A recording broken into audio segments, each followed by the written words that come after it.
kızı. There are no rules but one. Drink Jägermeister at minus 18 degrees Celsius. Let me quote you from your book, The Living Cosmos, a fabric that binds art and science.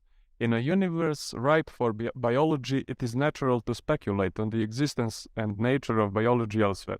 Can you further elaborate, as the astronomer, this relatively new and unexplored term, astrobiology, at least to our broader audience and to us?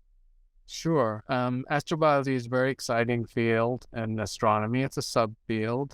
This is the search for life in the universe. It also involves understanding how life evolved on the Earth, because still we only know one place with biology, this planet. So we have to learn as much as we can about what happened here to understand what might happen elsewhere. So I got interested in this some years ago. I just wrote a book, just came out, called Worlds Without End, which is about exoplanets. And so after speculating for centuries, astronomers started to find planets orbiting other stars. The first was found in 1995, and we have over 5,000 now. So we find them quite easily. And the next step in this research is to try and figure out if any of them are actually hosting biology. We found a number that are Earth-like, or they're similar to the Earth in many ways, but we don't know yet if any of them have biology on them. Oh, yeah. But tell me this, because we tend to obviously research it from a standpoint that we know. Now we know that in order to have life, you need water. But do you think that maybe, and obviously we research it because we know that life exists here because of water and magnetic fields and etc. But do you think, is there a possibility maybe that life can originate from something else? I know it's a little bit speculative, but do you think it's a genuine possibility that, we cannot explore because we don't have the mind yet for it? That's right. That's a big problem in this field, because we have only one example of biology, and we learn a lot from how life evolved on the Earth, but it may not be the only way biology works. So biology on other planets might be quite different, quite strange. It might not need water. It probably will need carbon. We don't know, but it probably needs some ingredient to make complex information bearing molecules.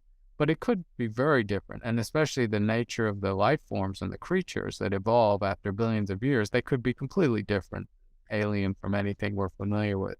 So it's a challenge to think about these possibilities, because we only know this one thing. We know it very well, and we know that it doesn't have to be the same elsewhere. So science fiction writers, of course, have speculated about this for a century, and scientists are speculating too, and they're trying to do it in a careful way, so they stay inside the boundary of science, but the truth is we don't know. Could be very strange life elsewhere.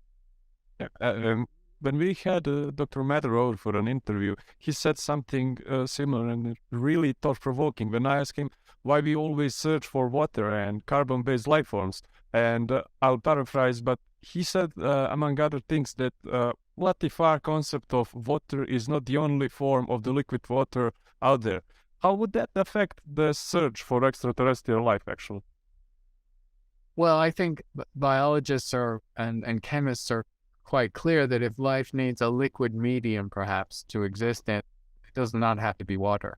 So to take an example, we have Titan, the large moon of Saturn, and it has lakes and it has hydrocarbons, but it's a very cold world, and there's very little water there. Those lakes are extremely cold, and it's ethane, methane, a little bit of ammonia, and a little water. And people are speculating maybe there's a strange form of life in those lakes where there's almost no water at all. So you definitely don't have to have water. Carbon is a little different, because carbon is unrivaled as a molecule for making complex, stable, and infinitely complex molecules. Carbon chemistry is infinitely complex. And silicon may be in the same line in the periodic table, but chemists who study this say, well, yes, you could have complex molecules based on silicon, but they're not as stable and they're not as diverse as carbon. So carbon is the best. So we imagine that carbon is the information storing molecule or atom that's based on a molecule is the best one. But maybe you don't need cells. Maybe the container for life is not based on a cell in other places. So the whole architecture of life might be different. Yeah, but that would, if we somehow discover that, our whole perception of life basically and our species would change. That would be something totally crazy. It is, and the scientists have a problem with this because, you have to design an experiment. So you design the experiments to look for what you know, and then at least you get an answer. You can say, no, it's not carbon-based chemistry. No, there's no DNA or no replicating molecule like we have, or nucleic acids. But if you don't know, if you're looking for strange forms of life, how do you design an experiment? How do you know whether you found something or not found something? So the science of looking for strange life is tricky because you tend to look for what you know, not because you have no imagination, but just because then you can get a result. You can get an answer. We stay genuine, uncensored and unscripted, and we always will, as we have to order our usual. Share us and subscribe us, and stay tuned until the next Wednesday. Iguzo!